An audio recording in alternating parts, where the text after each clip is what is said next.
मैं जब चाहूंगा तो मुझे गुस्सा आएगा। आप मुझे कितनी भी गाली देते रहो, आप मुझे गुस्सा नहीं दिला सकते, आप मुझे क्रोध नहीं दिला सकते।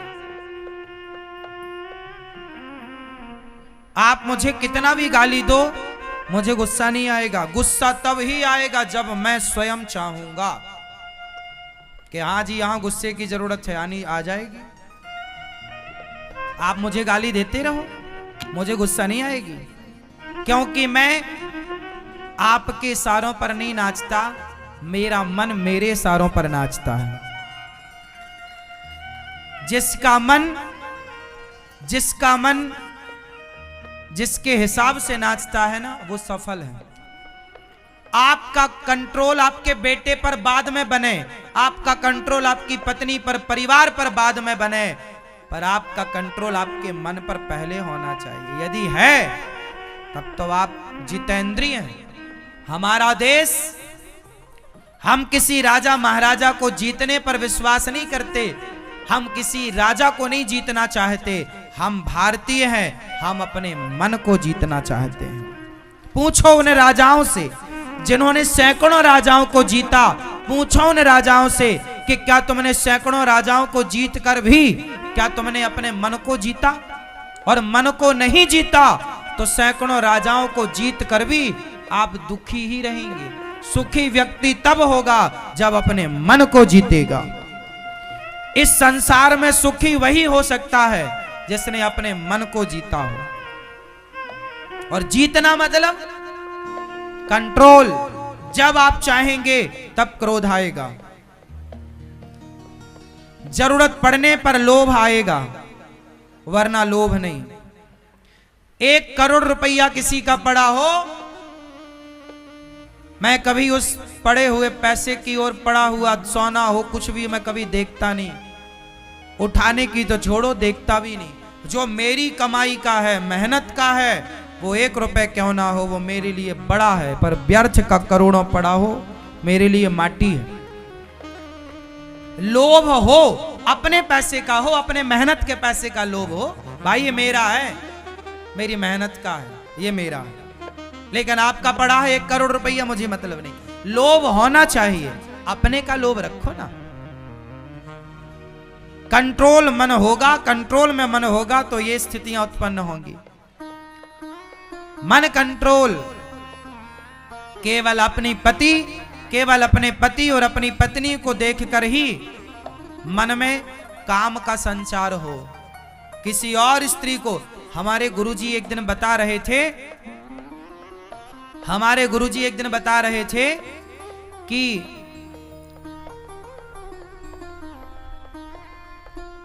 दुष्यंत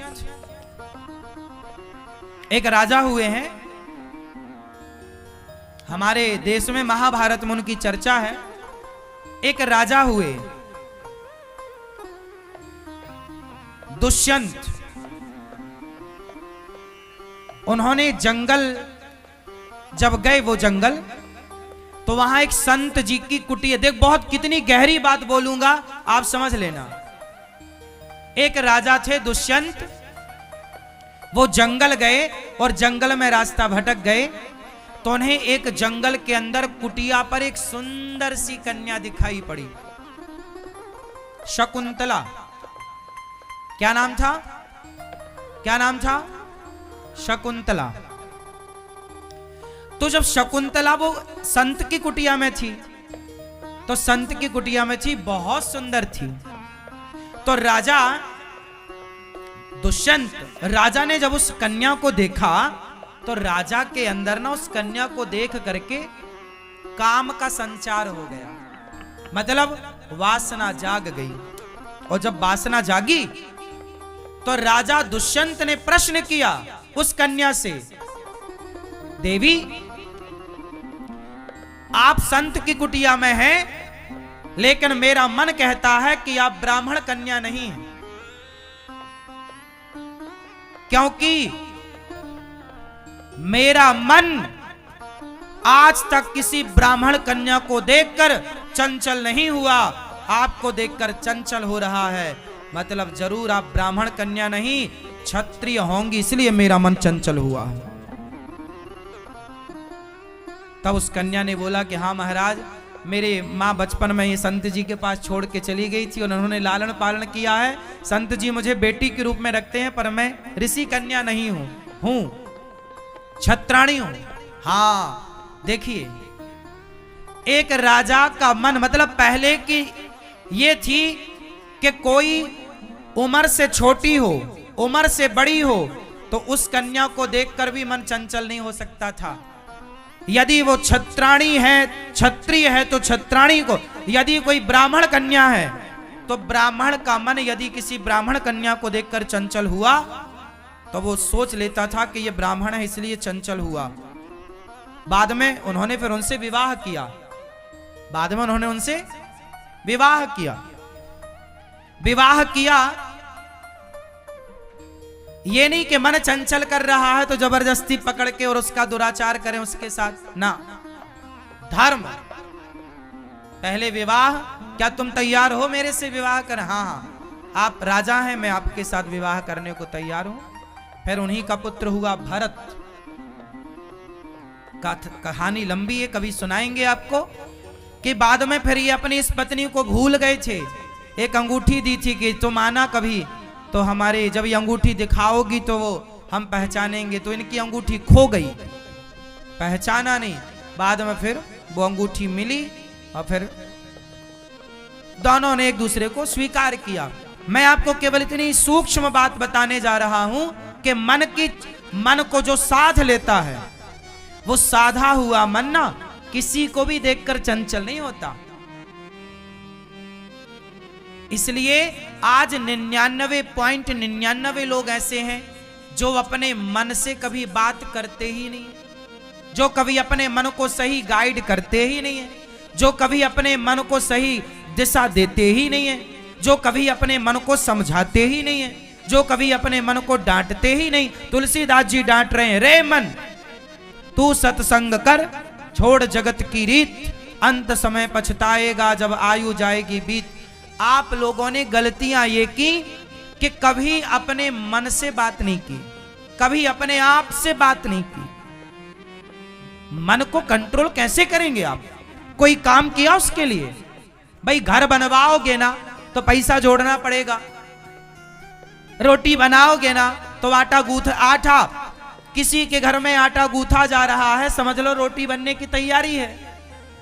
सब्जी काटी जा रही है, मतलब भोजन बनने की तैयारी है। हाँ, अब आप ये बताओ कि आपने मन को कंट्रोल करने की कौन कौन सी तैयारियां करी हैं? बताओ जरा अपनी तैयारी, क्या क्या आपने अपना वर्क किया है? मन को बस में करने का क्या क्या काम किया? कहां से स्टार्ट किया? अभी तक कितना काम हो चुका? हिसाब दो। कुछ नहीं हुआ। जैसा 10 साल पहले मन भटक रहा था, ऐसे 10 साल बाद भटक रहा है। जैसे 2015 में भटक रहा था, ऐसे 2025 में 24 में भटक रहा है।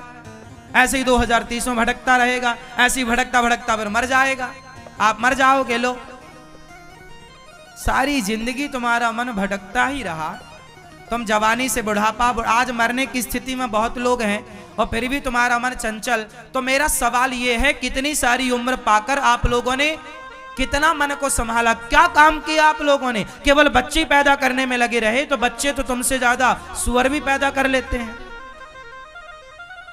धन ही जोड़ने में लगे रहे तो धन तो वैश्या तुमसे ज्यादा जोड़ लेती है। घर ही बनवाने में लगे रहे तो तुमसे बेहतर घर तो चिड़िया घोंसला बढ़िया वाटर प्रूफ बनाती है। भाई तुमने इतने समय तक किया क्या? आज तुम्हारी उम्र 80 साल को होने को आई, 70 साल होने को आई, 60 साल होने को आई। बताओ तुमने मन पर कितना वर्क किया, काम किया, कितना साधा अपने मन को? केवल खाया, सोया और बच्चे पैदा किए। खाना, सोना, बच्चे, और समय मिला तो प्रपंच, उसका ऐसा, उसका ऐसा, इसका वैसा।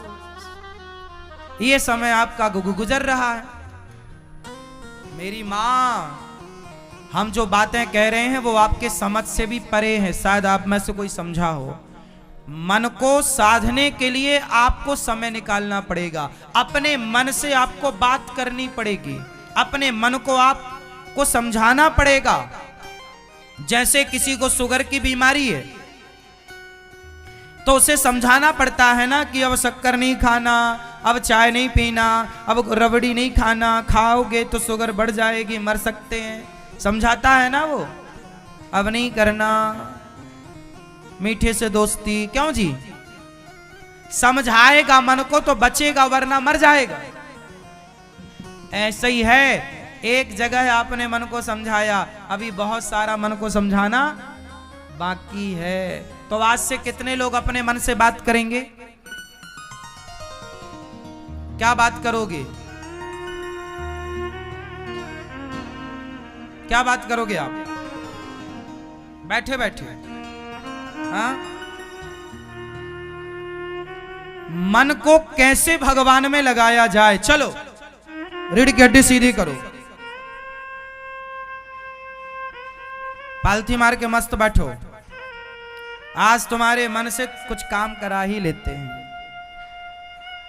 चलो देखो मन से किस तरह काम कराना है और किस तरह मन को लगाना पड़ता है। जो आप लोग चिल्लाते हैं ना, महाराज जी हमारा मन नहीं लगता, मन नहीं लगता तो 2 थप्पड़ मारो मन को। तुम्हारा ही तो मन है, 2 अपने गाल में मारो। काहे नहीं लगता?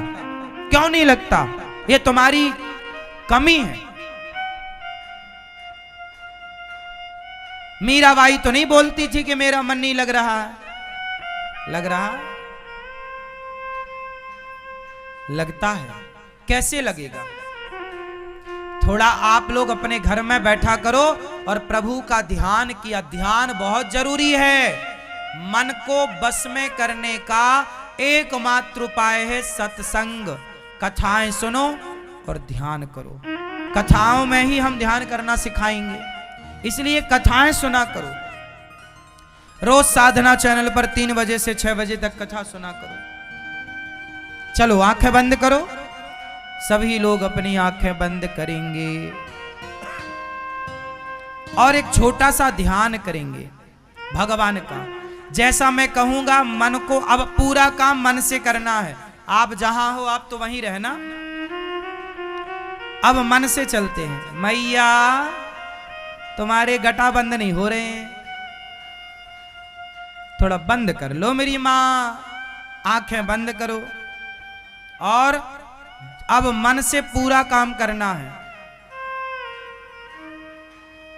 सभी लोग ऐसी कल्पना करो, ऐसा इमेजिन करो, ऐसा भाव बनाओ कि हम गिरिराज जी की परिक्रमा लगा रहे। चलो सब लोग चलो गिरिराज जी मन से। शरीर तो जहां है वहीं रहेगा, मन से काम कराना है। चलो सब लोग गिरिराज जी, ऐसा भाव बनाओ सब लोग कि हम गिरिराज जी की परिक्रमा लगा रहे हैं। हम गिरिराज जी का नाम जप कर रहे हैं। मन में परिक्रमा लगाते हुए श्री कृष्ण श्री कृष्ण श्री कृष्ण श्री कृष्ण गोविंद हरे मुरारी, हे नाथ नारायण वासुदेव। हम कीर्तन कर रहे हैं। ऐसा भाव बनाओ कि हम गिरिराज जी की परिक्रमा लगा रहे हैं और कीर्तन कर रहे हैं। मन में कृष्ण को ही जप रहे हैं, उनको ही याद कर रहे हैं। अब गिरिराज जी की परिक्रमा लगाकर सब लोग ऐसा भाव बनाओ कि हम बैकुंठ जाकर, जैसे लक्ष्मी माता भगवान के चरण दबाती है ना, ऐसे आप भी भगवान के चरण दबा रहे हैं। ऐसा भाव इमेजिन करो कि आप भगवान श्रीमन नारायण के चरण दबा रहे हैं। चरण दबाओ, दबाओ चरण। ऐसा भाव बनाइए कि आप भगवान के चरण सेवा कर रहे हैं। भाव, चरण दबाइए, भगवान की सेवा कीजिए और मन में कीर्तन चलता रहे, श्रीमन नारायण श्रीमन नारायण श्रीमन नारायण। अंदर नाम जप होता रहे, श्रीमन नारायण श्रीमन नारायण श्रीमन नारायण श्रीमन नारायण। हृदय की प्रत्येक धड़कन आपके हृदय में श्रीमन नारायण का जप चलता रहना चाहिए।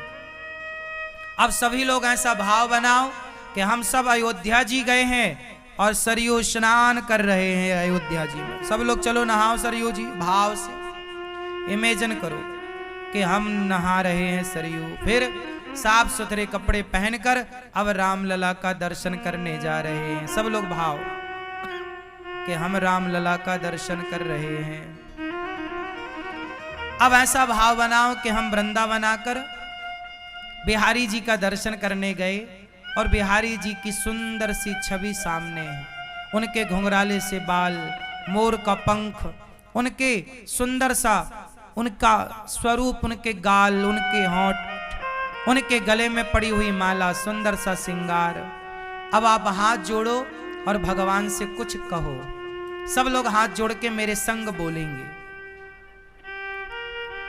बोलिए, हे नाथ, हे श्याम सुंदर, हे श्रीमन नारायण, हम पापी हैं, अधम हैं, नीच हैं, दुष्ट हैं। हे नाथ, हम जैसे हैं आपके हैं। हे प्रभु, हमें स्वीकार कीजिए, हमारे अपराधों को क्षमा कीजिए। हे नाथ, हमारे मन की चंचलता को कम कीजिए।